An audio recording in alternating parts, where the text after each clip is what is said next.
Good evening from Hofstra University in Hempstead, New York. I'm Candy Crowley from CNN's State of the Union. We are here for the second presidential debate at Town Hall, sponsored by the Commission on Presidential Debates. The Gallup organization chose 82 uncommitted voters from the New York area. Their questions will drive the night. My goal is to give the conversation direction and to ensure questions get answered. The questions are known to me and my team only. Neither the commission nor the candidates have seen them. I hope to get to as many questions as possible, and because I am the optimistic sort, I'm sure the candidates will oblige by keeping their answers concise and on point. Each candidate has as much as 2 minutes to respond to a common question, and there will be a 2-minute follow-up. The audience here in the hall has agreed to be polite and attentive, no cheering or booing or outbursts of any sort. We will set aside that agreement just this once to welcome President Barack Obama and Governor Mitt Romney.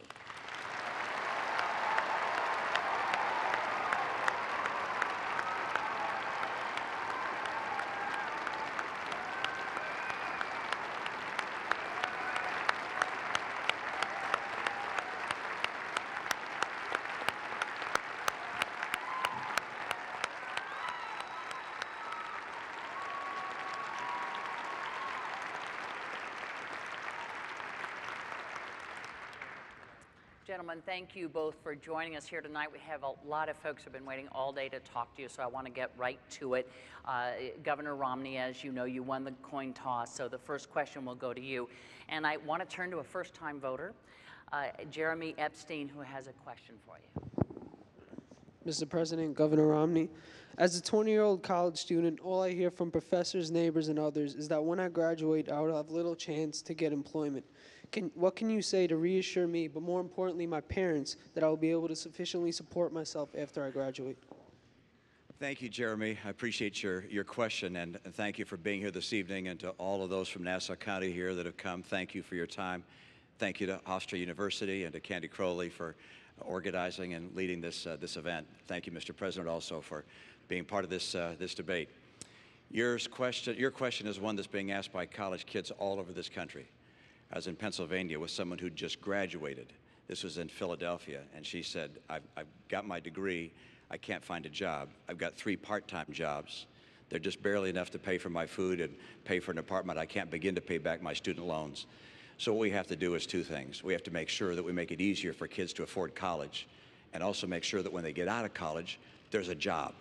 When I was governor of Massachusetts, to get a high school degree, you had to pass an exam. If you graduated in the top quarter of your class, we gave you a John and Abigail Adams scholarship, 4 years tuition free to the college of your choice in Massachusetts. It's a public institution. I want to make sure we keep our Pell Grant program growing. We're also going to have our loan program so that people are able to afford school. But the key thing is to make sure you can get a job when you get out of school. And what's happened over the last 4 years has been very, very hard for America's young people. I want you to be able to get a job. I know what it takes to get this economy going. With half of college kids graduating this year without a job and without a college level job, that's just unacceptable. And likewise, you've got more and more debt on your back. So more debt and less jobs. I'm going to change that. I know what it takes to create good jobs again. I know what it takes to make sure that you have the kind of opportunity you deserve. And kids across this country are going to recognize we're bringing back an economy. It's not going to be like the last 4 years. The middle class has been crushed over the last 4 years, and jobs have been too scarce. I know what it takes to bring them back, and I'm going to do that and make sure when you graduate. When do you graduate? 2014. When you come out in 2014, I presume I'm going to be president. I'm going to make sure you get a job. Thanks, Jeremy. Yeah, you bet. Mr. President. Jeremy, first of all, your future is bright. And the fact that you're making an investment in higher education is critical, not just to you, but to the entire nation. Now, the most important thing we can do is to make sure that we are creating jobs in this country, but not just jobs, good paying jobs, ones that can support a family. And what I want to do is build on the 5 million jobs that we've created over the last 30 months in the private sector alone. And there are a bunch of things that we can do to make sure your future is bright. Number 1, I want to build manufacturing jobs in this country again. You know, when Governor Romney said we should let Detroit go bankrupt, I said we're going to bet on American workers and the American auto industry, and it's come surging back. I want to do that in industries, not just in Detroit, but all across the country. And that means we change our tax code, so we're giving incentives to companies that are investing here in the United States and creating jobs here. It also means we're helping them and small businesses to export all around the world in new markets. Number two, we've got to make sure that we have the best education system in the world. And the fact that you're going to college is great, but I want everybody to get a great education. And we've worked hard to make sure that student loans are available for folks like you. But I also want to make sure that community colleges are offering slots for workers to get retrained for the jobs that are out there right now and the jobs of the future.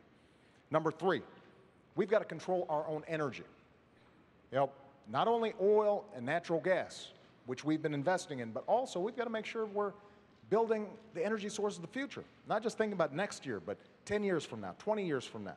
That's why we invest in solar and wind and biofuels, energy efficient cars. We've got to reduce our deficit, but we've got to do it in a balanced way, asking the wealthy to pay a little bit more along with cuts so that we can invest in education like yours. And let's take the money that we've been spending on war over the last decade to rebuild America, roads, bridges, schools. We do those things, not only is your future going to be bright, but America's future is going to be bright as well.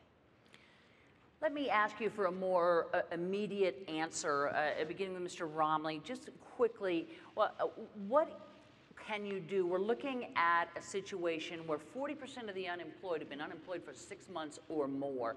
They don't have the 2 years that Jeremy has. What about those long-term unemployed who need a job right now? Well, what you're seeing in this country is 23 million people struggling to find a job. And a lot of them, as you say, Candy, have been out of work for a long, long, long time. The president's policies have been exercised over the last 4 years, and they haven't put Americans back to work. We have fewer people working today than we had when the president took office.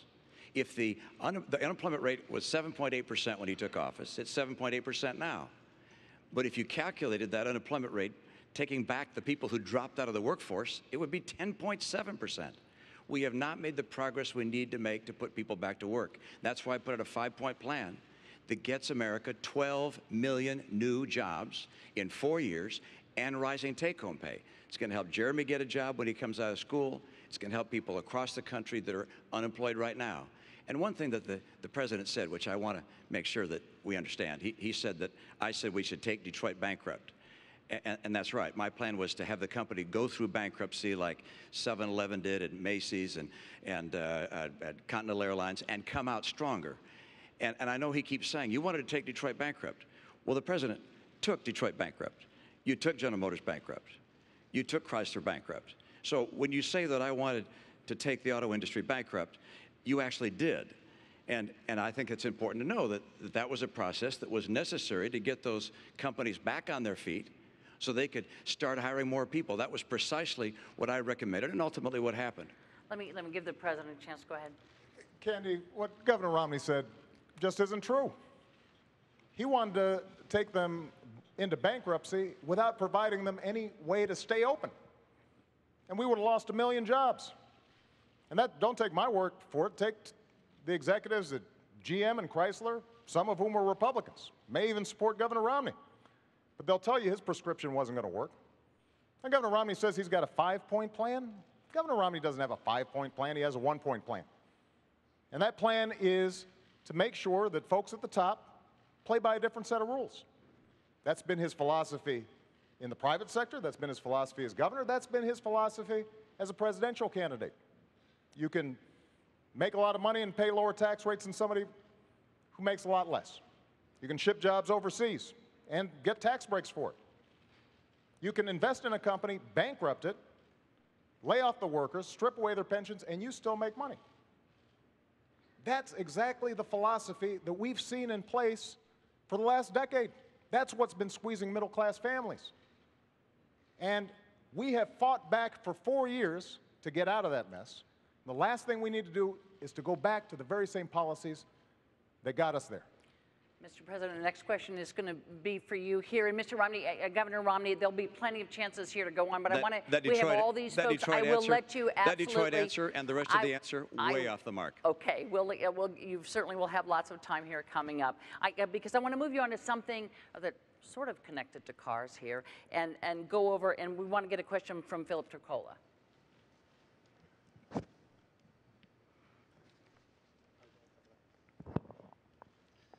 Your Energy Secretary, Stephen Chu, has now been on record 3 times stating it's not policy of his department to help lower gas prices. Do you agree with Secretary Chu that this is not the job of the Energy Department? The most important thing we can do is to make sure we control our own energy. So here's what I've done since I've been president.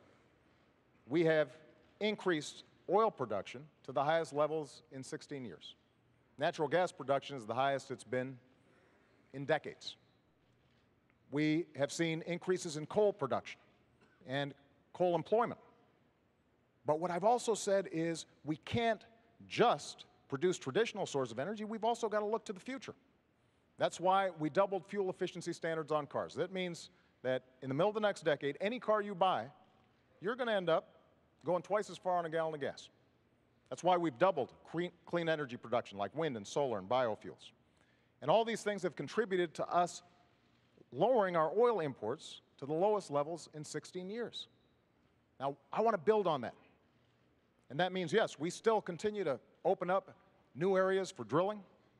We continue to make it a priority for us to go after natural gas. We've got potentially 600,000 jobs and 100 years' worth of energy right beneath our feet with natural gas. And we can do it in an environmentally sound way. But we've also got to continue to figure out how we have efficient energy, because ultimately that's how we're going to reduce demand, and that's what's going to keep gas prices lower. Now, Governor Romney will say he's got an all-of-the-above plan, but basically his plan is to let the oil companies write the energy policies. So he's got the oil and gas part, but he doesn't have the clean energy part. And if we are only thinking about tomorrow or the next day and not thinking about 10 years from now, we're not going to control our own economic future. Because China, Germany, they're making these investments. And I'm not going to cede those jobs of the future to those countries. I expect those new energy sources to be built right here in the United States. That's going to help Jeremy get a job. It's also going to make sure that you're not paying as much for gas. Governor, on the subject of gas prices. Well, let's look at the president's policies, all right, as opposed to the rhetoric, because we've had 4 years of policies being played out. And the president's right in terms of the additional oil production, but none of it came on federal land. As a matter of fact, oil production is down 14% this year on federal land, and gas production is down 9%. Why? Because the president cut in half the number of licenses and permits for drilling on federal lands and in federal waters. So where'd the increase come from? Well, a lot of it came from the Bakken Range in North Dakota. What was his participation there? The administration brought a criminal action against the people drilling up there for oil, this massive new resource we have. And what was the cause? 20 or 25 birds were killed, and they brought out a Migratory Bird Act to go after them on a criminal basis. Look, I want to make sure we use our oil, our coal, our gas, our nuclear, our renewables. I believe very much in our renewable capabilities. Ethanol, wind, solar will be an important part of our energy mix.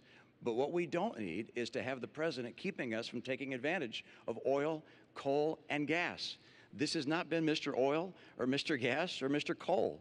Talk to the people that are working in those industries. I was in coal country. People grab my arms and say, please, save my job. The head of the EPA said, you can't build a coal plant. It's virtually impossible given our regulations. When the president ran for office, he said, if you build a coal plant, you can go ahead, but you'll go bankrupt. That's not the right course for America.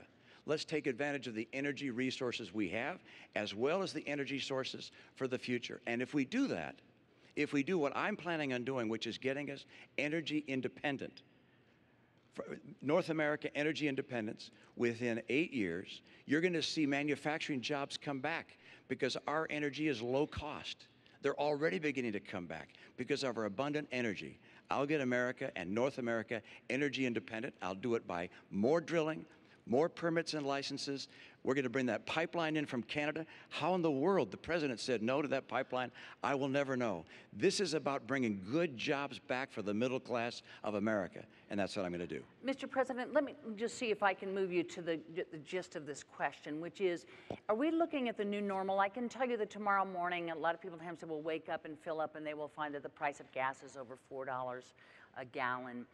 Is it within the purview of the government to bring those prices down, or are we looking at the new normal? Candy, there's no doubt that world demand's gone up, but our production is going up, and we're using oil more efficiently. And very little of what Governor Romney just said is true. We've opened up public lands. We're actually drilling more on public lands than in the previous administration. And the previous president was an oil man. And natural gas isn't just appearing magically, we're encouraging it and working with the industry.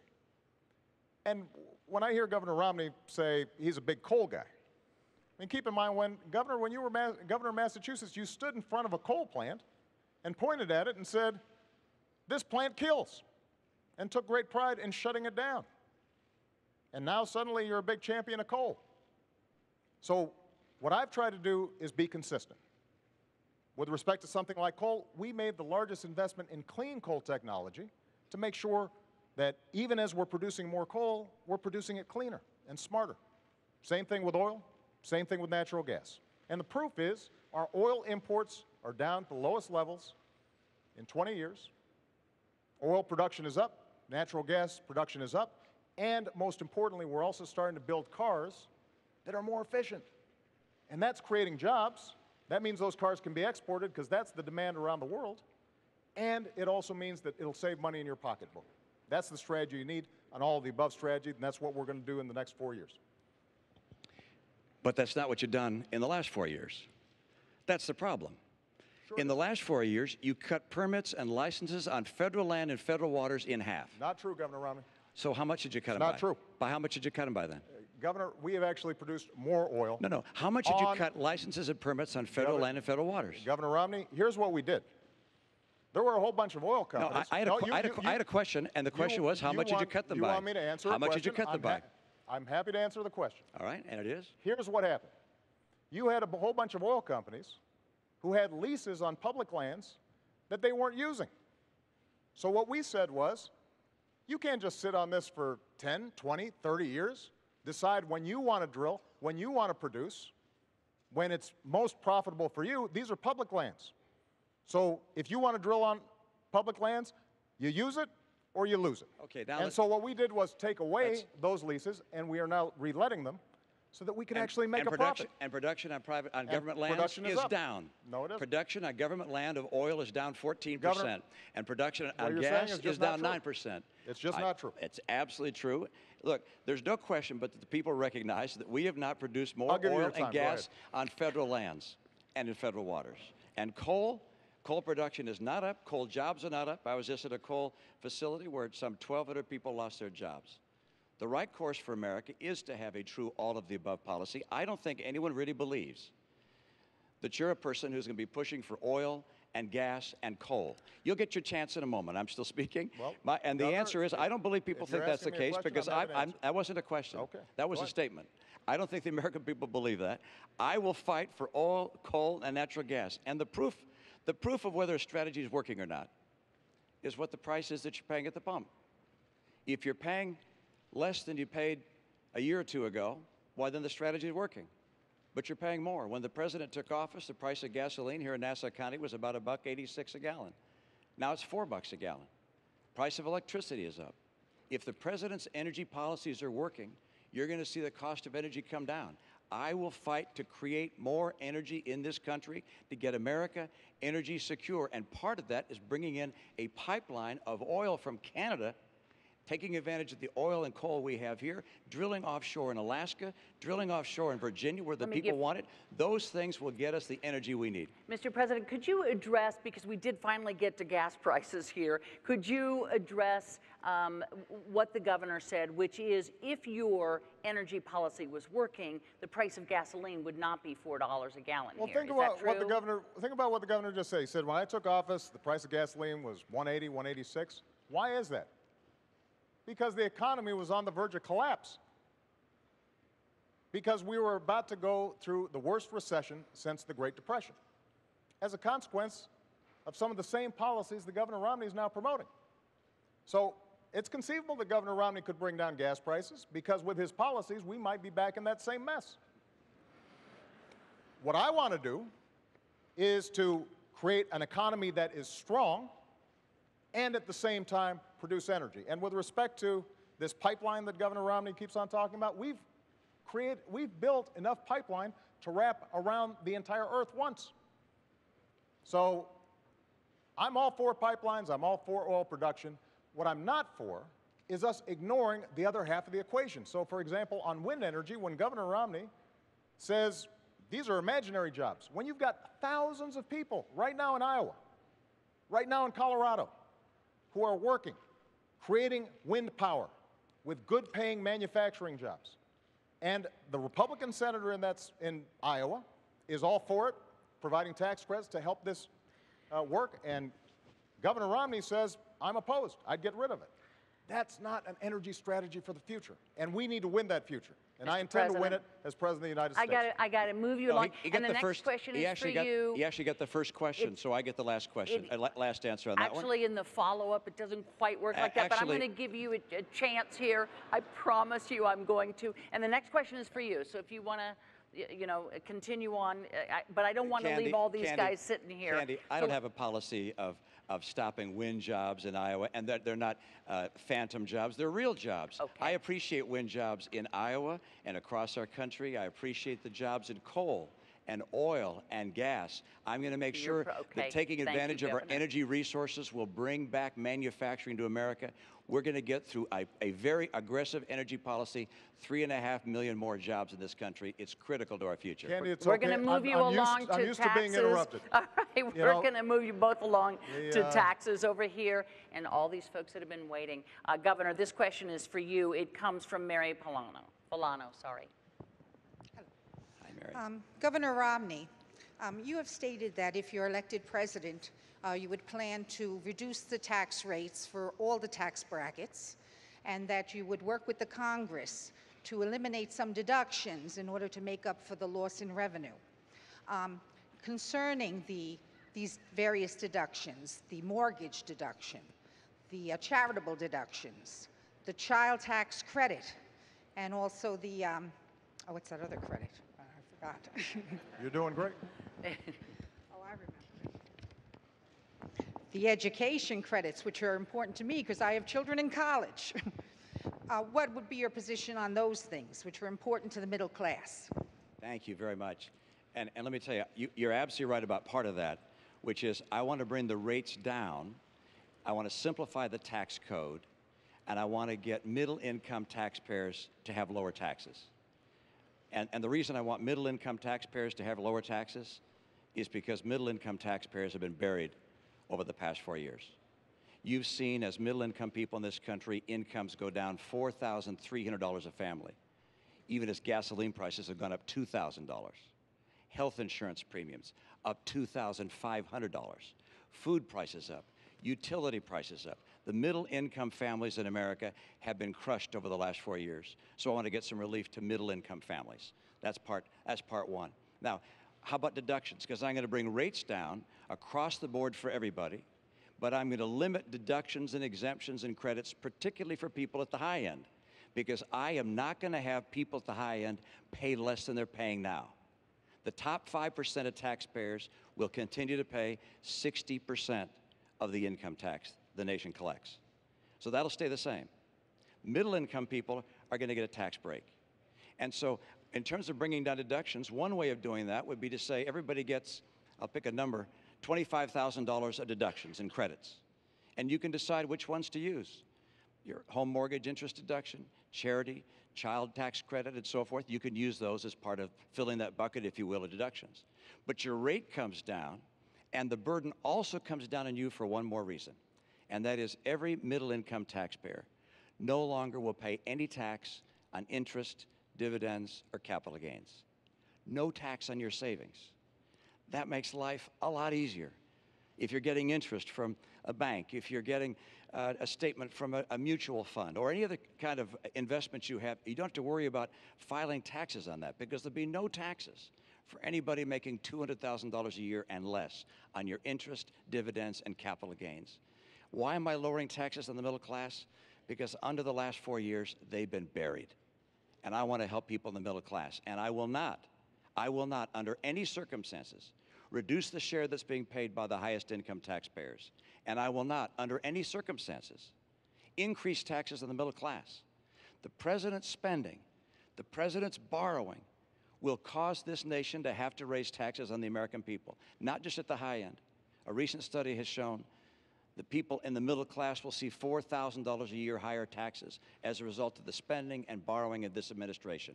I will not let that happen. I'll get us on track to a balanced budget, and I'm going to reduce the tax burden on middle-income families.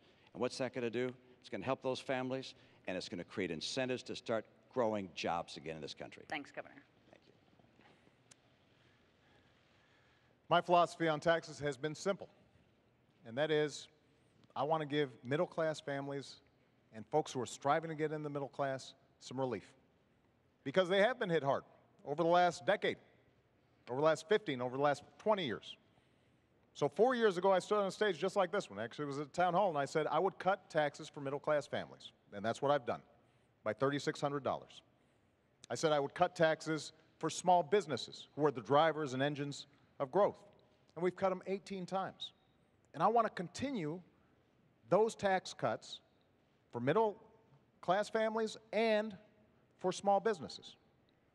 But what I've also said is, if we're serious about reducing the deficit, if this is genuinely a moral obligation to the next generation, then in addition to some tough spending cuts, we've also got to make sure that the wealthy do a little bit more. So what I've said is, your first $250,000 worth of income, no change. And that means 98% of American families, 97% of small businesses, they will not see a tax increase. I'm ready to sign that bill right now. The only reason it's not happening is because Governor Romney's allies in Congress have held the 98% hostage because they want tax breaks for the top 2%. But what I've also said is, for above $250,000, we can go back to the tax rates we had when Bill Clinton was president. We created 23 million new jobs. That's part of what took us from deficits to surplus.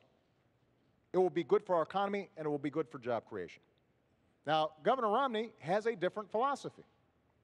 He was on 60 Minutes just 2 weeks ago, and he was asked, is it fair for somebody like you making $20 million a year to pay a lower tax rate than a nurse or a bus driver, somebody making $50,000 a year?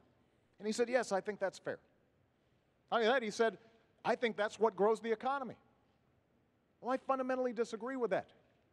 I think what grows the economy is when you get that tax credit that we put in place for your kids going to college.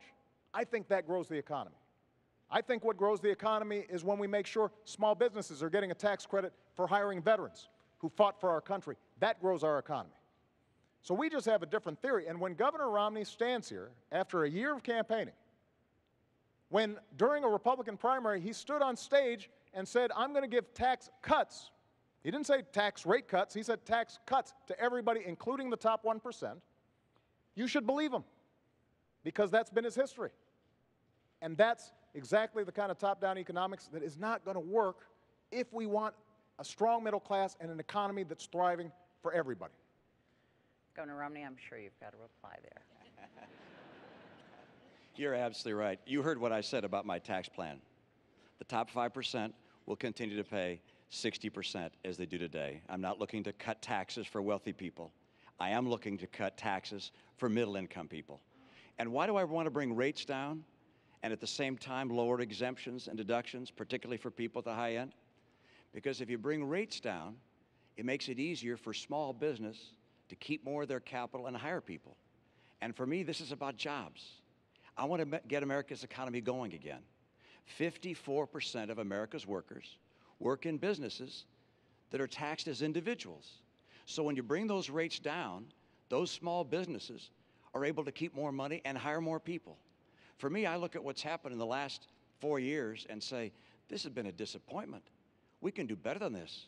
We don't have to settle for how many months? 43 months with unemployment above 8%. 23 million Americans struggling to find a good job right now. There are 3.5 million more women living in poverty today than when the president took office. We don't have to live like this. We can get this economy going again. My 5-point plan does it.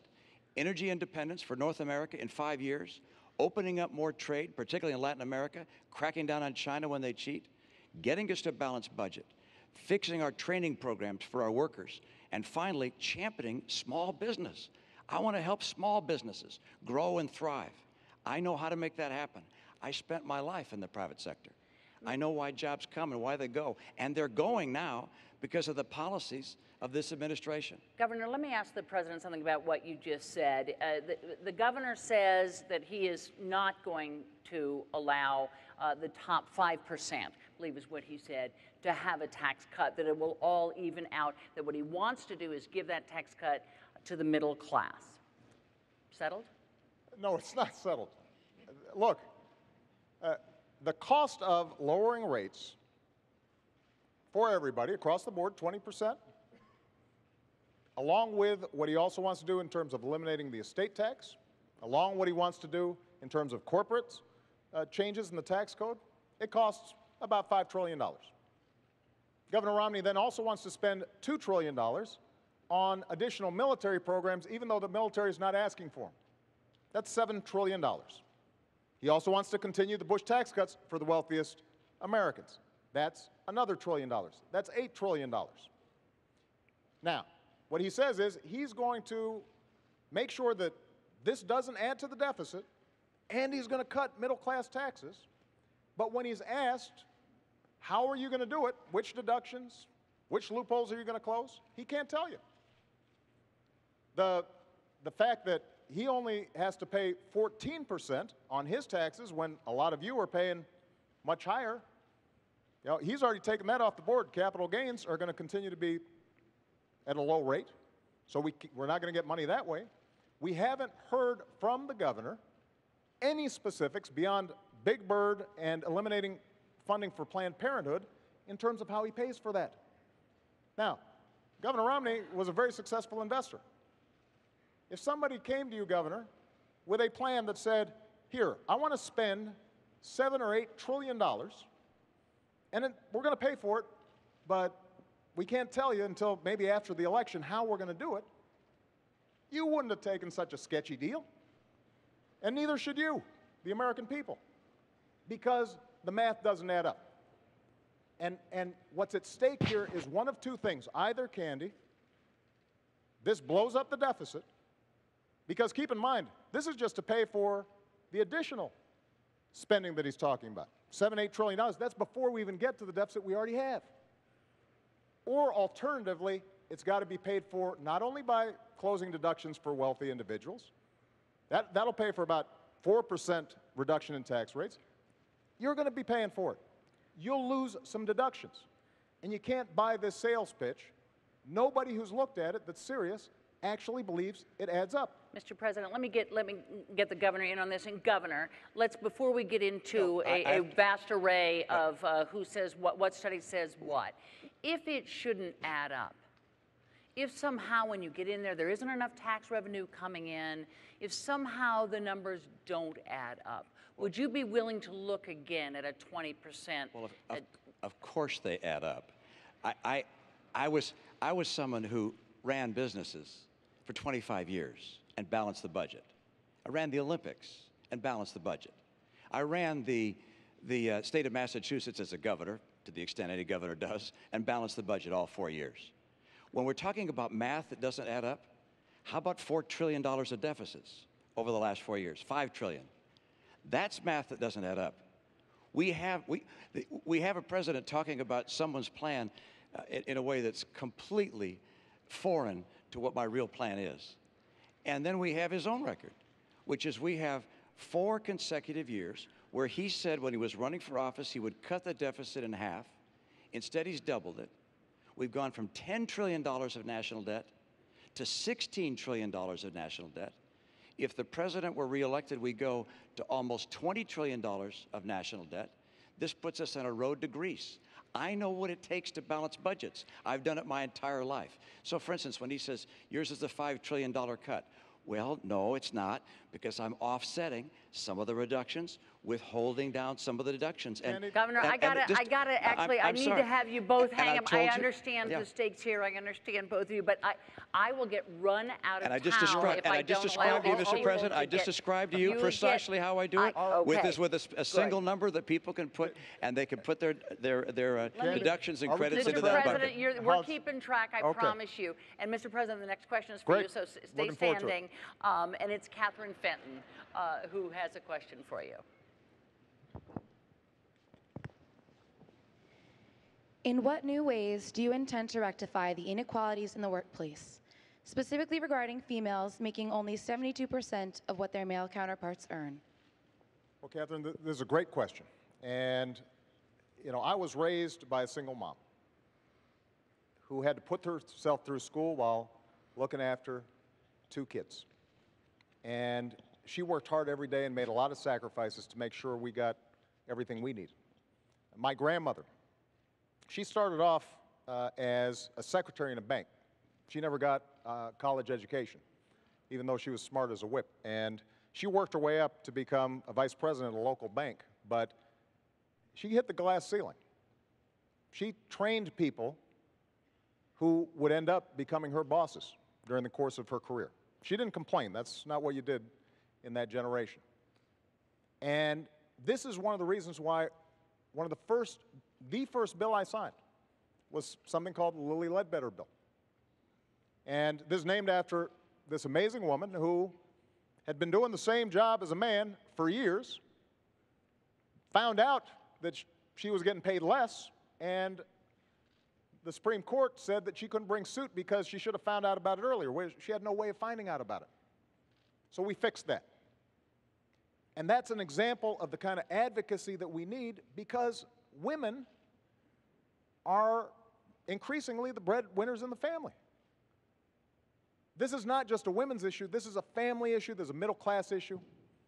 And that's why we've got to fight for it. It also means that we've got to make sure that young people like yourself are able to afford a college education. Earlier, Governor Romney talked about he wants to make Pell Grants and other education accessible for young people. Well, the truth of the matter is that that's exactly what we've done. We've expanded Pell Grants for millions of people, including millions of young women all across the country. We did it by taking $60 billion that was going to banks and lenders as middlemen for the student loan program, and we said, let's just cut out the middleman. Let's give the money directly to students. And as a consequence, we've seen millions of young people be able to afford college, and that's going to make sure that young women are going to be able to compete in that marketplace. But we've got to enforce the laws, which is what we are doing, and we've also got to make sure that in every walk of life, we do not tolerate discrimination. That's been one of the hallmarks of my administration. I'm going to continue to push on this issue for the next 4 years. Governor Romney, pay equity for women. Thank you, and important topic, and one which I learned a great deal about, particularly as I was serving as governor of my state, because I had the chance to pull together a cabinet, and all the applicants seemed to be men. And I went to my staff and I said, how come all the people for these jobs are all men? They said, well, these are the people that have the qualifications. And I said, well, gosh, can't we find some women that are also qualified? And so we took a concerted effort to go out and find women who had backgrounds that could be qualified to become members of our cabinet. I went to a number of women's groups and said, can you help us find folks? And they brought us whole binders full of women. I was proud of the fact that after I staffed my cabinet and my senior staff, that the University of New York in Albany did a survey of all 50 states and concluded that mine had more women in senior leadership positions than any other state in America. Now, one of the reasons I was able to get so many good women to be part of that team was because of our recruiting effort, but number two, because I recognized that if you're going to have women in the workforce, that sometimes they need to be more flexible. My chief of staff, for instance, had 2 kids that were still in school. She said, I can't be here until 7 or 8 o'clock at night. I need to be able to get home at 5 o'clock so I can be there for making dinner for my kids and being with them when they get home from school. So we said, fine, let's have a flexible schedule so you can have hours that work for you. We're going to have employers in the new economy, in the economy I'm going to bring to play, that are going to be so anxious to get good workers, they're going to be anxious to hire women. In the last 4 years, women have lost 580,000 jobs. That's the net of what's happened in the last 4 years. We're still down 580,000 jobs. I mentioned 3.5 million women more now in poverty than 4 years ago. What we can do to help young women and women of all ages is to have a strong economy, so strong that employers are looking to find good employees and bringing them into their workforce and adapting to a flexible work schedule that gives women the opportunities that they would otherwise not be able to afford. This is what I've done. It's what I look forward to doing, and I know what it takes to make an economy work. And I know what a working economy looks like. And an economy with 7.8% unemployment is not a real strong economy. An economy that has 23 million people looking for work is not a strong economy. An economy with 50% of kids graduating from college that can't find a job or a college-level job, that's not what we have to have. I'm going to help women in America get good work by getting a stronger economy and by supporting women in the workforce. Mr. President, why don't you get in on this quickly, please? Catherine, I just want to point out that when Governor Romney's campaign was asked about the Lilly Ledbetter bill, whether he supported it, he said, "I'll get back to you." And that's not the kind of advocacy that women need in any economy. Now, there's some other issues that have a bearing on how women succeed in the workplace. For example, their health care. Now, a major difference in this campaign is that Governor Romney feels comfortable having politicians in Washington decide the health care choices that women are making. I think that's a mistake. In my health care bill, I said insurance companies need to provide contraceptive coverage to everybody who's insured, because this is not just a health issue, it's an economic issue for women. It makes a difference. This is money out of that family's pocket. Governor Romney not only opposed it, he suggested that, in fact, employers should be able to make the decision as to whether or not a woman gets contraception through her insurance coverage. That's not the kind of advocacy that women need. When Governor Romney says that we should eliminate funding for Planned Parenthood, there are millions of women all across the country who rely on Planned Parenthood for not just contraceptive care, they rely on it for mammograms, for cervical cancer screenings. That's a pocketbook issue for women and families all across the country. And it makes a difference in terms of how well and effectively women are able to work. When we talk about child care and the credits that we're providing, that makes a difference in terms of whether they can go out there and earn a living for their family. These are not just women's issues. These are family issues. These are economic issues. And one of the things that makes us grow as an economy is when everybody participates and women are getting the same fair deal as men are. And I've got two daughters, and I want to make sure that they have the same opportunities that anybody's sons have. And that's part of what I'm fighting for as President of the United States. I want to move us along here to Susan Katz, who has a question, and Governor, it's for you. Governor Romney, I am an undecided voter because I'm disappointed with the lack of progress I've seen in the last 4 years. However, I do attribute much of America's economic and international problems to the failings and missteps of the Bush administration. Since both you and President Bush are Republicans, I fear a return to the policies of those years should you win this election. What is the biggest difference between you and George W. Bush, and how do you differentiate yourself from George W. Bush? Great. Thank you, and I appreciate that question. I just want to make sure that, I think I was supposed to get that last answer, but I want to point out that I don't believe. I don't think so, Candy. I don't believe. I want to make sure our timekeepers are Okay. working here. The timekeepers are all working, and let me tell you that the last part, for the two of you to talk to one another, and it isn't quite as ordered as you think. But go ahead and use this 2 minutes any way you'd like to. The question is on the floor. I just note that I don't believe that bureaucrats in Washington should tell someone whether they can use contraceptives or not. And I don't believe employers should tell someone whether they could have contraceptive care or not. Every woman in America should have access to contraceptives. And the President's statement of my policy is completely and totally wrong. Governor, let me come back and answer your question. President Bush and I are different people, and these are different times. And that's why my 5-point plan is so different than what he would have done. I mean, for instance, we can now, by virtue of new technology, actually get all the energy we need in North America without having to go to the Arabs or the Venezuelans or anyone else. That wasn't true in his time. That's why my policy starts with a very robust policy to get all that energy in North America and become energy secure. Number 2, trade. I'll crack down on China. President Bush didn't. I'm also going to dramatically expand trade in Latin America. It's been growing about 12% per year over a long period of time. I want to add more free trade agreements so we have more trade. Number 3, I'm going to get us to a balanced budget.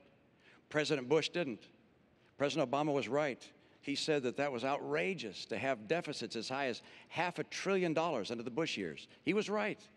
But then he put in place deficits twice that size for every one of his 4 years. And his forecast for the next 4 years is more deficits, almost that large. So that's the next area I'm different than President Bush. And then let's take the last one, championing small business. Our party has been focused on big business too long. I came through small business.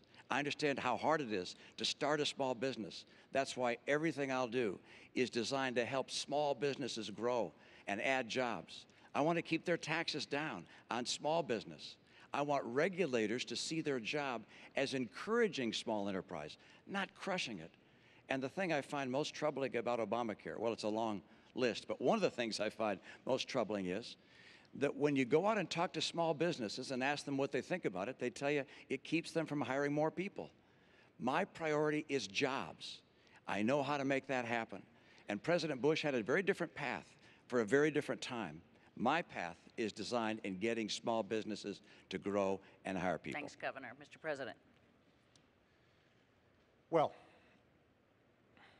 first of all, I think it's important to tell you that we did come in during some tough times. We were losing 800,000 jobs a month when I started. But we have been digging our way out of policies that were misplaced and focused on the top doing very well and middle-class folks not doing well.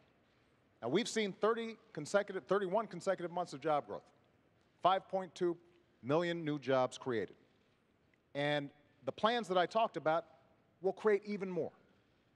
But when Governor Romney says that he has a very different economic plan, the centerpiece of his economic plan are tax cuts.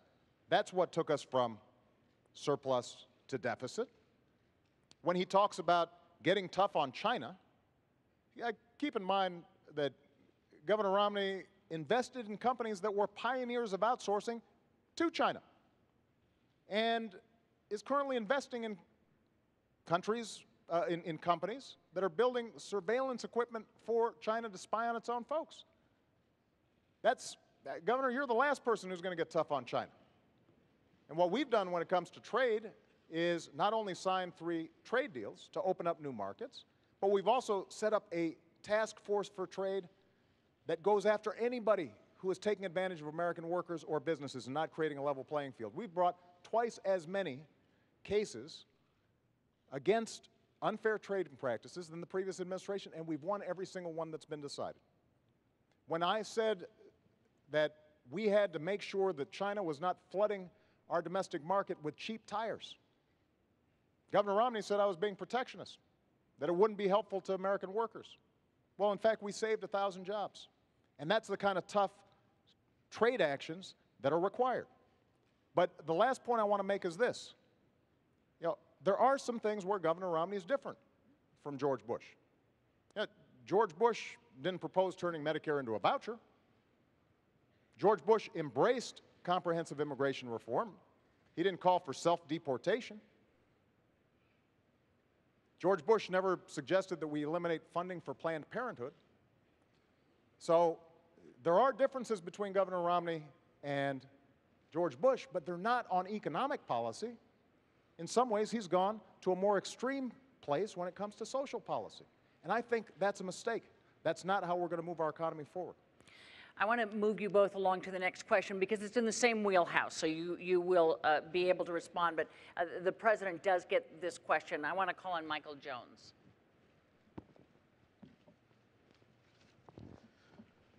Mr. President, I voted for you in 2008. What have you done or accomplish to earn my vote in 2012. I'm not that optimistic as I was in 2012. Most things I need for everyday living are very expensive. Well, we've gone through a tough 4 years. There's no doubt about it. But 4 years ago, I told the American people, and I told you, I would cut taxes for middle-class families. And I did. I told you I'd cut taxes for small businesses, and I have. I said that I'd end the war in Iraq, and I did. I said we'd refocus attention on those who actually attacked us on 9/11. And we have gone after al-Qaeda's leadership like never before, and Osama bin Laden is dead. I said that we would put in place health care reform to make sure that insurance companies can't jerk you around, and if you don't have health insurance, that you'd have a chance to get affordable insurance. And I have. I committed that I would rein in the excesses of Wall Street, and we passed the toughest Wall Street reforms since the 1930s. We've created 5 million jobs, gone from 800,000 jobs a month being lost, and we are making progress. We saved an auto industry that was on the brink of collapse. Now, does that mean you're not struggling? Absolutely not. A lot of us are. And that's why the plan that I put forward for manufacturing and education and reducing our deficit in a sensible way, using the savings from ending wars to rebuild America and putting people back to work, making sure that we are controlling our own energy, but not just the energy of today, but also the energy of the future. All those things will make a difference. So the point is, the commitments I've made, I've kept. And those that I haven't been able to keep, it's not for lack of trying, and we're going to get it done in a second term. But you should pay attention to this campaign because Governor Romney has made some commitments as well. And I suspect he'll keep those too. You know, when members of the Republican Congress say we're going to sign a no-tax pledge so that we don't ask a dime from millionaires and billionaires to reduce our deficit so we can still invest in education and helping kids go to college, he said, me too. When they said, we're going to cut Planned Parenthood funding, he said, me too. When he said, we're going to repeal Obamacare, first thing I'm going to do, despite the fact that it's the same health care plan that he passed in Massachusetts and is working well, he said, me too. That is not the kind of leadership that you need, but you should expect that those are promises he's going to keep. Mr. And President, the choice let me in this election is going to be whose promises are going to be more likely to help you in your life, make sure your kids can go to college, make sure that you are getting a good paying job, making sure that Medicare and Social President, Security will be there for you. Thank you. Governor. I think you know better. I think you know that these last 4 years haven't been so good as the president just described, and that you don't feel like you're confident that the next 4 years are going to be much better either. I can tell you that if you were to elect President Obama, you know what you're going to get. You're going to get a repeat of the last 4 years. We just can't afford 4 more years like the last 4 years. He said that by now we'd have unemployment at 5.4%. The difference between where it is and 5.4% is 9 million Americans without work. I wasn't the one that said 5.4%. This was the president's plan. Didn't get there. He said he would have by now put forward a plan to reform Medicare and Social Security because he pointed out they're on the road to bankruptcy. He would reform them. He'd get that done. He hasn't even made a proposal on either one. He said in his first year he'd put out an immigration plan that would deal with our immigration challenges. Didn't even file it. This is a president who has not been able to do what he said he'd do. He said that he'd cut in half the deficit. He hasn't done that either. In fact, he doubled it. He said that by now middle-income families would have a reduction in their health insurance premiums by $2,500 a year. It's gone up by $2,500 a year. And if Obamacare is passed or implemented, it's already been passed, if it's implemented fully, it'll be another $2,500 on top. The middle class is getting crushed under the policies of a president who has not understood what it takes to get the economy working again. He keeps saying, look, I've created 5 million jobs. That's after losing 5 million jobs. The entire record is such that the unemployment has not been reduced in this country. The unemployment, the number of people who are still looking for work, is still 23 million Americans. There are more people in poverty, 1 out of 6 people in poverty. How about food stamps? When he took office, 32 million people were on food stamps. Today, 47 million people are on food stamps. How about the growth of the economy? It's growing more slowly this year than last year, and more slowly last year than the year before. The president wants to do well, I understand, but the policies he's put in place, from Obamacare to Dodd-Frank, to his tax policies, to his regulatory policies, these policies combined have not led this economy take off and grow like it could have. You might say, well, you got an example of when it worked better?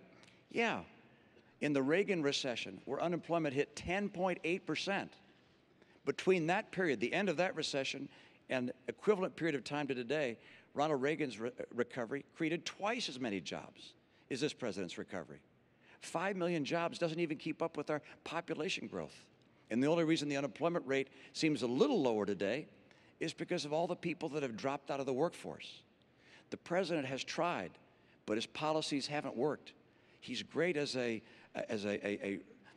speaker and describing his plans and his vision. That's wonderful, except we have a record to look at. And that record shows he just hasn't been able to cut the deficit, to put in place reforms for Medicare and Social Security, to preserve them, to get us the rising incomes we need. Median incomes down $4,300 a family, and 23 million Americans out of work. That's what this election is about. It's about who can get the middle class in this country a bright and prosperous future and assure our kids the kind of hope and optimism they deserve. Governor, I want to move you along. Don't go away, and we'll have plenty of time to respond. We are quite aware of the clock for both of you, but I want to bring in a different subject here. Mr. President, I'll be right back with you. Lorraine Osorio has a question for you about a topic we have not heard. Yes, this is for Governor Romney, and we'll be right with you, Mr. President. Thanks. Is it Lorena? Lorraine. Lorraine? Yeah, Lorraine. Yes. Lorraine. How you doing? Good, thanks. President. Romney, what do you plan on doing with immigrants without their green card that are currently living here as productive members of society? Thank you. Lorraine, did I get that right? Good. Thank you for your question. And let me step back and tell you what I'd like to do with our immigration policy broadly and include an answer to your question. First of all, this is a nation of immigrants. We welcome people coming to this country as immigrants. My dad was born in Mexico of American parents. Ann's dad was born in Wales and is a first-generation American. We welcome legal immigrants into this country. I want our legal system to work better. I want it to be streamlined. I want it to be clearer. I don't think shouldn't have to hire a lawyer to figure out how to get into this country legally. I also think that we should give visas to people, green cards rather, to people who graduate with skills that we need. People around the world with accredited degrees in science and math get a green card stapled to their diploma, come to the US of A. We should make sure that our legal system works. Number two, we're going to have to stop illegal immigration. There are 4 million people who are waiting in line to get here legally. Those who've come here illegally take their place. So I will not grant amnesty to those who've come here illegally. What I will do is I'll put in place an employment verification system and make sure that employers that hire people who have come here illegally are sanctioned for doing so. I won't put in place magnets for people coming here illegally. So, for instance, I would not give driver's licenses to those that have come here illegally, as the president would. The kids of those that came here illegally, those kids, I think, should have a pathway to become a permanent resident of the United States. And military service, for instance, is one way they would have that kind of pathway to become a permanent resident. Now, when the president ran for office, he said that he'd put in place in his first year a piece of legislation. He'd file a bill in his first year that would reform our immigration system, protect legal immigration, stop illegal immigration. He didn't do it. He had a Democrat House and Democrat Senate, supermajority in both houses. Why did he fail to even promote legislation that would have provided an answer for those that want to come here legally and for those that are here illegally today? That's a question I think the president will have a chance to answer right now. Good. I look forward to it. Was Lorena? Lorraine. We are a nation of immigrants. I mean, we're just a few miles away from Ellis Island.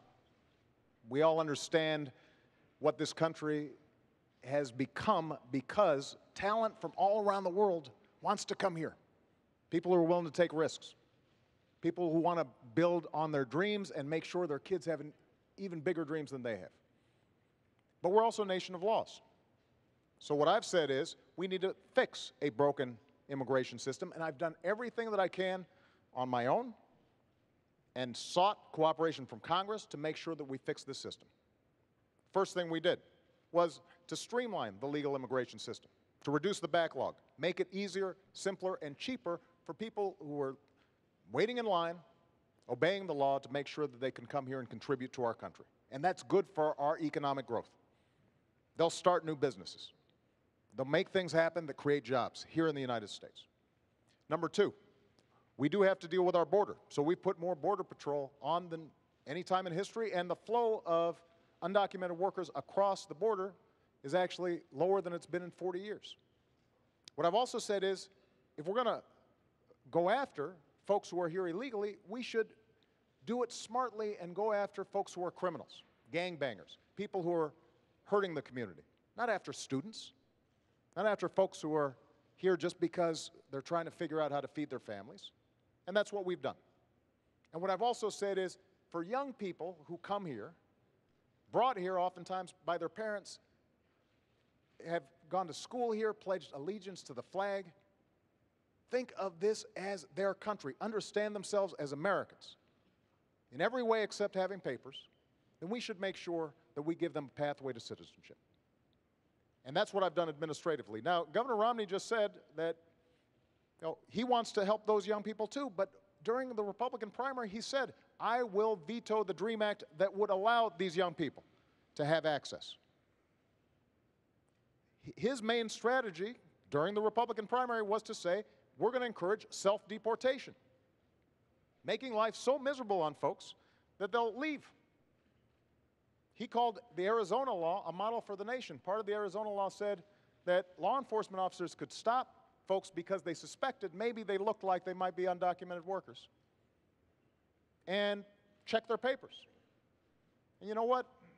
If my daughter or yours looks to somebody like they're not a citizen, I don't want to empower somebody like that.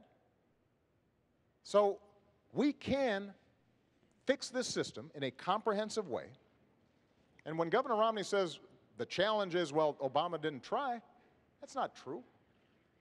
I sat down with Democrats and Republicans at the beginning of my term, and I said, let's fix this system, including senators previously who had supported it on the Republican side.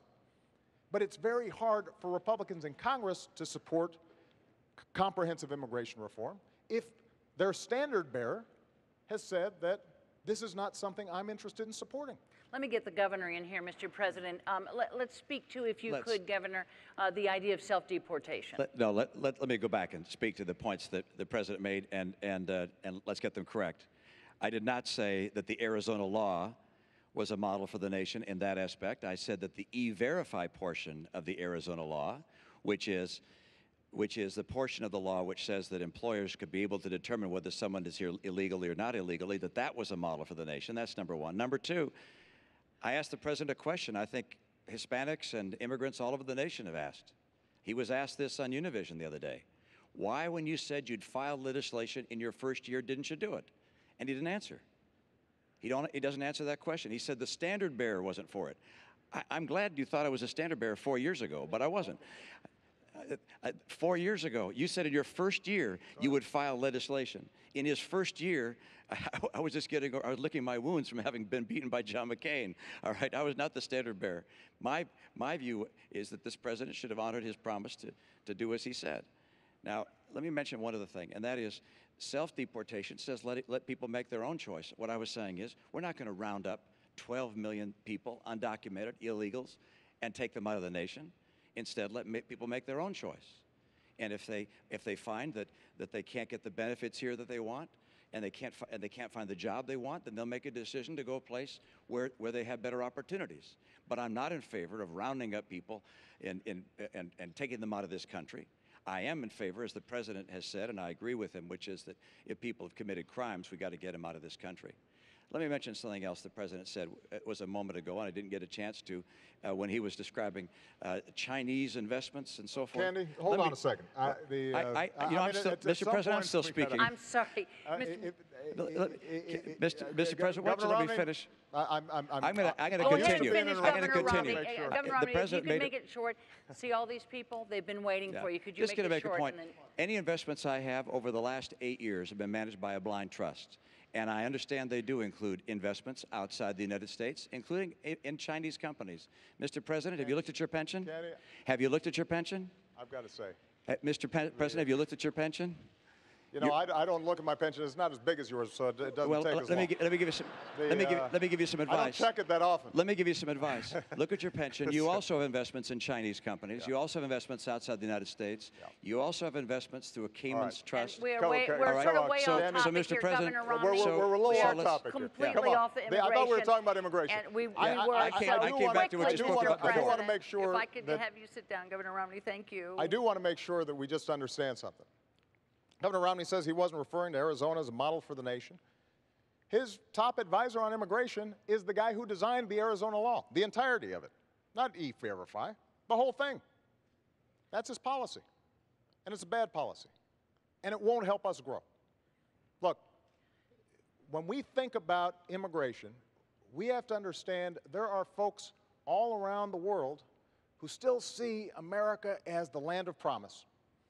And they provide us energy, and they provide us innovation, and they start companies like Intel and Google, and we want to encourage that.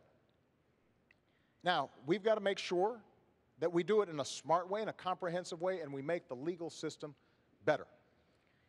But when we make this into a divisive political issue, and when we don't have bipartisan support, I can deliver, Governor, a whole bunch of Democrats to get comprehensive immigration reform done, and I'll we get it can't. done. I'll we get it can't- done. First year. We Okay. have not seen Mr. President, Republicans let me move you on serious here, about this please. issue at all. Mr. And it's time President. for them to get serious on it. This Don't used to go be a away, bipartisan though. issue. Right. Don't go away because I'm here. I want you to talk to Carrie Lotka, who wants to switch a topic for us. Okay.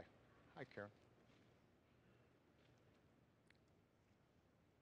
Good evening, Mr. President. I'm sorry, what's your name? It's Kerry Latka. Great to see you. This question actually comes from a brain trust of my friends at Global Telecom Supply in Mineola yesterday. We were sitting around talking about Libya, and we were reading and became aware of reports that the State Department refused extra security for our embassy in Benghazi, Libya, prior to the attacks that killed 4 Americans. Who was it that denied enhanced security, and why? Well, let me first of all talk about our diplomats, because they serve all around the world and do an incredible job in a very dangerous situation. And these aren't just representatives of the United States, they're my representatives. I send them there, oftentimes in harm's way. I know these folks, and I know their families. So nobody's more concerned about their safety and security than I am. So as soon as we found out that the Benghazi consulate was being overrun, I was on the phone with my national security team, and I gave them 3 instructions. Number 1, beef up our security and procedures, not just in Libya, but in every embassy and consulate in the region. Number 2, investigate exactly what happened, regardless of where the facts lead us, to make sure that folks are held accountable and it doesn't happen again. And number 3, we are going to find out who did this, and we're going to hunt them down. Because one of the things that I've said throughout my presidency is, when folks mess with Americans, we go after them. Now, Governor Romney had a very different response. While we were still dealing with our diplomats being threatened, Governor Romney put out a press release trying to make political points. And that's not how a commander-in-chief operates. You don't turn national security into a political issue. Certainly not right when it's happening. And not everybody agrees with some of the decisions I've made. But when it comes to our national security, I mean what I say. I said I'd end the war in Libya, in Iraq, and I did.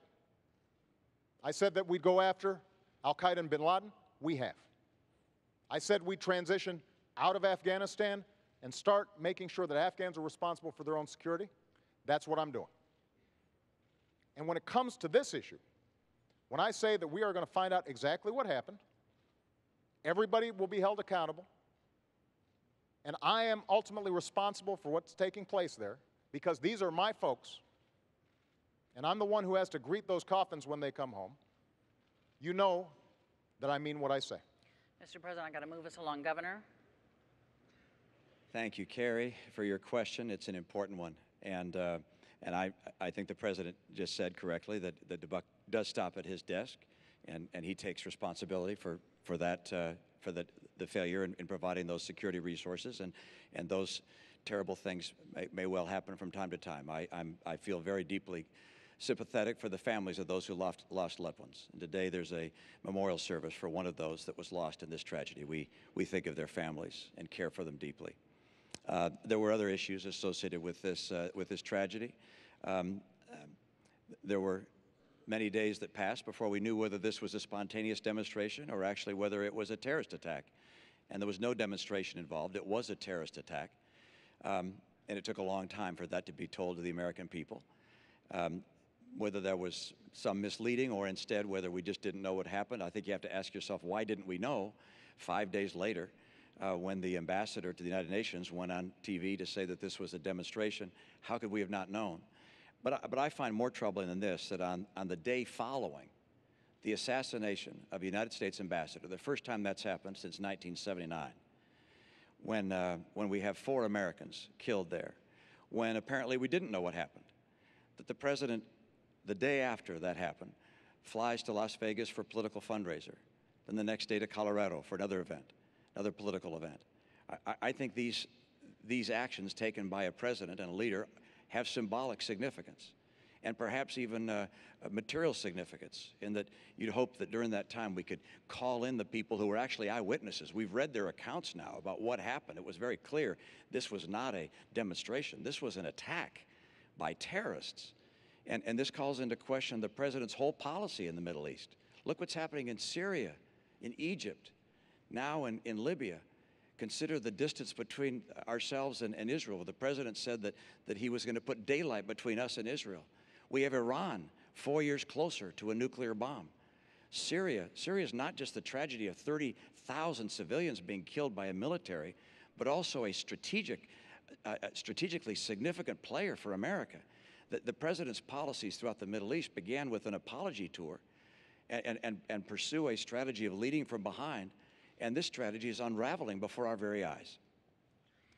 Because we're closing in, I want to still get a lot of people in. I want to ask you something, Mr. President, and then have the governor just quickly. Your Secretary of State, as I'm sure you know, has said that she takes full responsibility for the attack on the diplomatic mission in Benghazi. Does the buck stop with your Secretary of State as far as what went on here? Secretary Clinton has done an extraordinary job, but she works for me. I'm the president, and I'm always responsible. And that's why nobody's more interested in finding out exactly what happened than I did. The day after the attack, Governor, I stood in the Rose Garden and I told the American people and the world that we were going to find out exactly what happened, that this was an act of terror, and I also said that we're going to hunt down those who committed this crime. And then a few days later, I was there greeting the caskets coming into Andrews Air Force Base and grieving with the families. And the suggestion that anybody in my team, whether the Secretary of State, our UN ambassador, anybody on my team would play politics or mislead when we've lost 4 of our own, Governor, is offensive. That's not what we do. That's not what I do as president. That's not what I do as commander-in-chief. Governor, if you want to Yeah, reply I just quickly to this, please. I certainly do. I think it's interesting the president just said something which is that on the day after the attack, he went to the Rose Garden and said that this was an act of terror. That's what I said. You said in the Rose Garden, the day after the attack, it was an act of terror. It was not a spontaneous demonstration. Is that what you're saying? Please proceed, Governor. I want to make sure we get that for the record, because it took the president 14 days before he called the attack in Benghazi an act of terror. Get the transcript. He did, in fact, sir. So let me call it an act of terror. Can you say that a little louder, Candy? he did call it an act of terror. It did as well take 2 weeks or so for the whole idea of there being a riot out there about this tape to come out. You're correct about that. The administration indicated that this was a reaction to a video and was a spontaneous reaction. They did. It took them a long time to say this was a terrorist act by a terrorist group. And to suggest, am I incorrect in that regard? On Sunday, your secretary, the ambassador of the United Nations went on the Sunday television shows and spoke about how this was a spontaneous reaction. I'm happy to have a longer conversation about foreign policy. Absolutely, but I want to move you on, and Okay, also I'm people happy to do can that go too. to the transcripts I just want to make sure that figure all out what these was said wonderful and folks when. are going to have a chance to get some of their questions answered. Because what I want to do, Mr. President, stand there for a second, because I want to introduce you to Nina Gonzalez, who brought up a question that we hear a lot, both over the internet and from this crowd. President Obama, during the Democratic National Convention in 2008, you stated you wanted to keep AK-47s out of the hands of criminals. What has your administration done or plan to do to limit the availability of assault weapons? We're a nation that believes in the Second Amendment, and I believe in the Second Amendment. We've got a long tradition of hunting and sportsmen and people who want to make sure they can protect themselves. But there have been too many instances during the course of my presidency where I've had to comfort families who've lost somebody, most recently out in Aurora. Just a couple of weeks ago, actually probably about a month, I saw a mother who I had met at the bedside of her son who had been shot in that theater. And her son had been shot through the head. And we spent some time and we said a prayer. And remarkably, about 2 months later, this young man and his mom showed up, and he looked unbelievable, good as new. But there were a lot of families who didn't have that good fortune and whose sons or daughters or husbands didn't survive. So my belief is that, A, we have to enforce the laws we've already got, make sure that we're keeping guns out of the hands of criminals, those who are mentally ill. We've done a much better job in terms of background checks, but we've got more to do when it comes to enforcement. But I also share your belief that weapons that were designed for soldiers in war theaters don't belong on our streets. And so what I'm trying to do is to get a broader conversation about how do we reduce the violence generally. Part of it is seeing if we can get an assault weapons ban reintroduced, but part of it is also looking at other sources of the violence. Because frankly, in my hometown of Chicago, there's an awful lot of violence, and they're not using AK-47s, they're using cheap handguns. And so what can we do to intervene to make sure that young people have opportunity, that our schools are working, that if there's violence on the streets, that working with faith groups and law enforcement, we can catch it before it gets out of control. And so what I want is a comprehensive strategy. Part of it is seeing if we can get automatic weapons that kill folks in amazing numbers out of the hands of criminals and the mentally ill. But part of it is also going deeper and seeing if we can get into these communities and making sure we catch violent impulses before they occur. Governor Romney, the question is about assault weapons, AK-47s. Yeah, I'm not in favor of new pieces of legislation on guns and taking guns away or making certain guns illegal. We, of course, don't want to have automatic weapons, and that's already illegal in this country to have automatic weapons. What I believe is we have to do, as the President mentioned towards the end of his remarks there, which is to make enormous efforts to enforce the gun laws that we have and to change the culture of violence we have. And you ask, how are we going to do that? And there are a number of things. He mentioned good schools. I totally agree. We were able to drive our schools to be #1 in the nation in my state. And I believe if we do a better job in education, we'll give people the hope and opportunity they deserve and perhaps less violence from that. But let me mention another thing, and that is parents. We need moms and dads helping raise kids. wherever possible, the benefit of having two parents in the home, and that's not always possible. A lot of great single moms, single dads. But gosh, to tell our kids that before they have babies, they ought to think about getting married to someone, that's a great idea. Because if there's a two-parent family, the prospect of living in poverty goes down dramatically. The opportunities that the child will be able to achieve increase dramatically. So we can make changes in the way our culture works to help bring people away from violence and give them opportunity and bring them in the American system. The greatest failure we've had with regards to gun violence in some respects is what is known as Fast and Furious, which was a program under this administration, and how it worked exactly, I think we don't know precisely, but where thousands of automatic and AK-47 type weapons were given to people that ultimately gave them to drug lords. They used those weapons against their own citizens and killed Americans with them.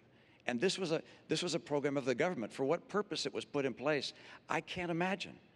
But it's one of the great tragedies related to violence in our society, which has occurred during this administration, which I think the American people would like to understand fully. It's been investigated to a degree, but the administration has carried out executive privilege to prevent all the information from coming out. I'd like to understand who it was that did this, what the idea was behind it, why it led to the violence. Thousands of guns going to Mexican drug lords. Governor, if I could, the question was about these assault weapons that once were banned and are no longer banned.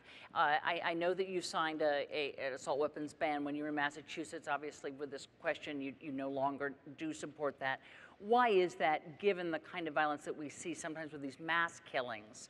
Why is that you've changed your mind? Well, Candy, actually, in my state, the pro-gun folks and the anti-gun folks came together and put together a piece of legislation. And it's referred to as an assault weapon ban, but it had, at the signing of the bill, both the pro-gun and the anti-gun people came together because it provided opportunities for both that both wanted.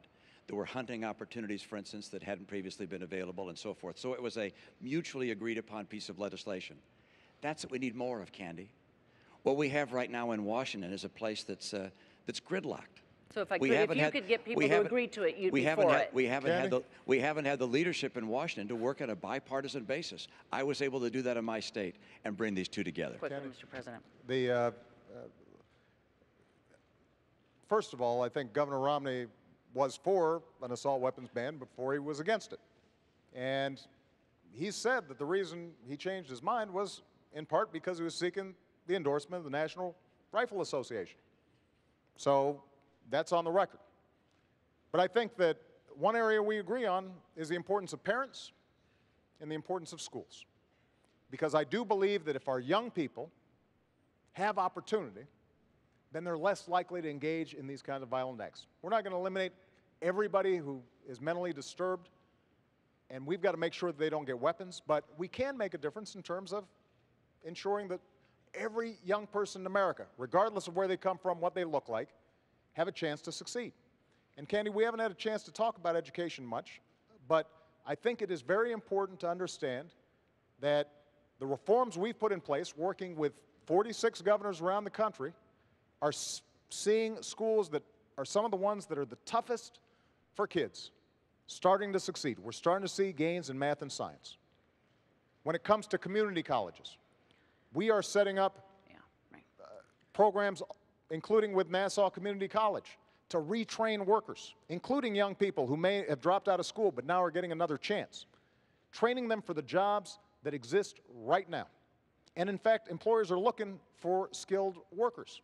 And so we're matching them up, giving them access to higher education. As I said, we have made sure that millions of young people are able to get an education that they weren't able to get before. Now, Mr. President, I have to move you along here. You said you wanted to hear these questions, and we need to do it here. Just one second, because this is important.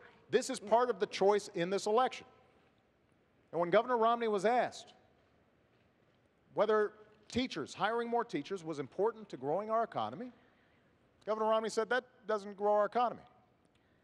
The question, was of course, asked is, Mr. was President, class was size- guns here, so I need to move us I along. You know, understand. the question was guns, so let me But this will make a bring in difference another. in terms of whether or not we can move this economy forward for these young people. I understand. And reduce our violence. Okay, thank you so much. I want to ask Carol Goldberg to stand up because she gets to a question that both these men have been passionate about. It's for Governor Romney.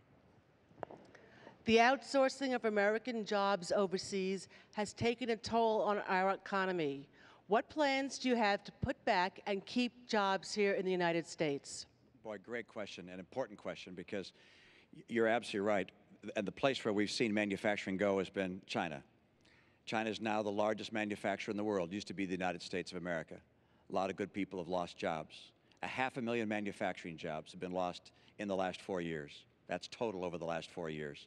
One of the reasons for that is that people think it's more attractive in some cases to go offshore than to stay here. We have made it less attractive for enterprises to stay here than to go offshore from time to time.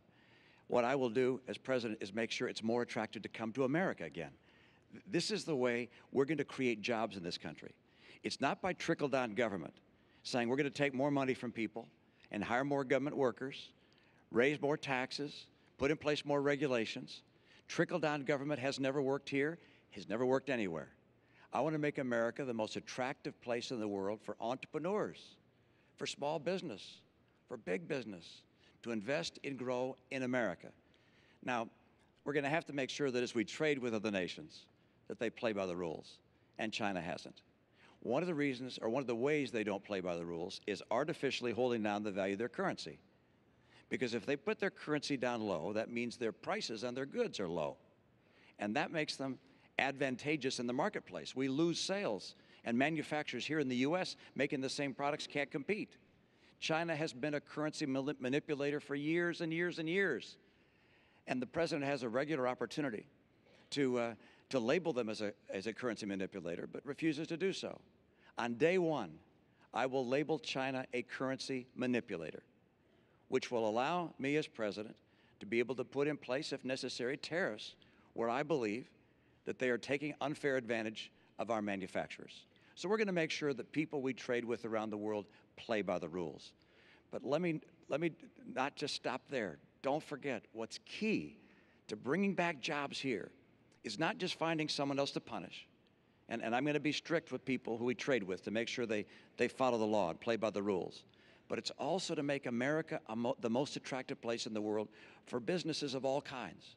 That's why I want to bring down the tax rates on small employers, big employers, so they want to be here. Canada's tax rate on companies is now 15%. Ours is 35%. So if you're starting a business, where would you rather start it? We have to be competitive if we're going to create more jobs here. Regulations have quadrupled. The rate of regulations quadrupled under this president.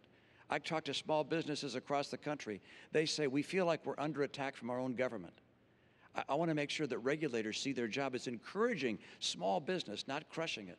And there's no question but that Obamacare has been an extraordinary deterrent to enterprises of all kinds hiring people. My priority is making sure that we get more people hired. If we have more people hired, if we get back manufacturing jobs, if we get back all kinds of jobs into this country, then you're going to see rising incomes again. The reason incomes are down is because unemployment is so high. I know what it takes to get this to happen, and my plan will do that, and one part of it is to make sure that we keep China playing by the rules. Mr. President, 2 minutes here because we are then going to go to our last question. Okay. We need to create jobs here. And both Governor Romney and I agree, actually, that we should lower our corporate tax rate. It's too high. But there's a difference in terms of how we would do it. I want to close loopholes that allow companies to deduct expenses when they move to China, that allow them to profit offshore and not have to get taxed so they have tax advantages offshore. All those changes in our tax code would make a difference. Now, Governor Romney actually wants to expand those tax breaks. One of his big ideas when it comes to corporate tax reform would be to say, if you invest overseas, you make profits overseas, you don't have to pay U.S. taxes. But of course, if you're a small business or a mom and pop business or a big business starting up here, you've got to pay even the reduced rate that Governor Romney's talking about. And it's estimated that that will create 800,000 new jobs. Problem is, they'll be in China or India or Germany. That's not the way we're going to create jobs here. The way we're going to create jobs here is not just to change our tax code, but also to double our exports. And we are on pace to double our exports. One of the commitments I made when I was president, that's creating tens of thousands of jobs all across the country. That's why we've kept on pushing trade deals, but trade deals that make sure that American workers and American businesses are getting a good deal. Now, Governor Romney talked about China, as I already indicated. In the private sector, Governor Romney's company invested in what were called pioneers of outsourcing. That's not my phrase. That's what reporters called it. And as far as currency manipulation, the currency's actually gone up 11% since I've been president because we have pushed them hard. And we've put unprecedented trade pressure on China. That's why exports have significantly increased under my presidency. That's going to help to create jobs here. Mr. President, we have a really short time for a quick discussion here. iPad, the Macs, the iPhones, they are all manufactured in China. One of the major reasons is labor is so much cheaper here. How do you convince a great American company to bring that manufacturing back here? The answer is very straightforward. We can compete with anyone in the world as long as the playing field is level. China's been cheating over the years. One, by holding down the value of their currency. Number two, by stealing our intellectual property, our designs, our patents, our technology. There's even an Apple store in China that's a counterfeit Apple store, selling counterfeit goods. They hack into our computers. We will have to have people play on a fair basis. That's number one. Number two, we have to make America the most attractive place for entrepreneurs, for people who want to expand a business. That's what brings jobs in. The president's characterization of my tax plan is completely false. Let me tell you. Let me go to the president here because we really are running out of time. And the question is, can we ever get, we can't get wages like that. It can't be sustained here. Candy, there's some jobs that are not going to come back because they're low-wage, low-skill jobs. I want high-wage, high-skill jobs. That's why we have to emphasize manufacturing. That's why we have to invest in advanced manufacturing. That's why we've got to make sure that we've got the best science and research in the world. And when we talk about deficits, if we're adding to our deficit for tax cuts for folks who don't need them, and we're cutting investments in research and science that will create the next Apple, create the next new innovation that will sell products around the world, we will lose that race. If we're not training engineers to make sure that they are equipped here in this country, then companies won't come here. Those investments are what's going to help to make sure that we continue to lead this world economy, not just next year, but 10 years from now, 50 years from now, 100 years from now. Thanks, Mr. President. Government does not create jobs. Government does not Governor create Romney, jobs. I want to introduce you to Barry Green because he's going to have the last question to you first. Barry? Oh, there's Barry. Hi, Barry. Hi, Governor. I think this is a tough question. Each of you, what do you believe is the biggest misperception that the American people have about you as a man and a candidate? Using specific examples, can you take this opportunity to debunk that misperception and set us straight? Thank you. And that's an opportunity for me, and I appreciate it. In the nature of a campaign, it seems that some campaigns are focused on attacking a person rather than prescribing their own future and the things they'd like to do. In the course of that, I think the president's campaign has tried to characterize me as someone who's very different than who I am. I care about 100% of the American people. I want 100% of the American people to have a bright and prosperous future. I care about our kids. I understand what it takes to make a bright and prosperous future for America again. I spent my life in the private sector, not in government. I'm a guy who wants to help with the experience I have, the American people.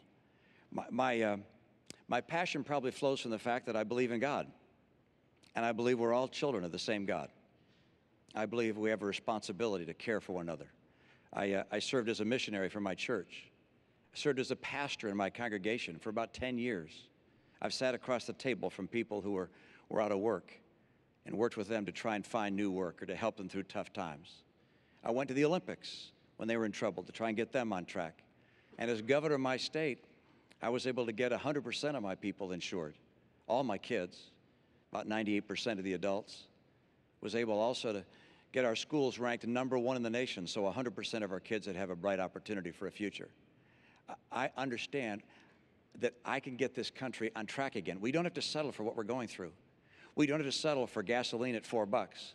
We don't have to settle for unemployment at a chronically high level.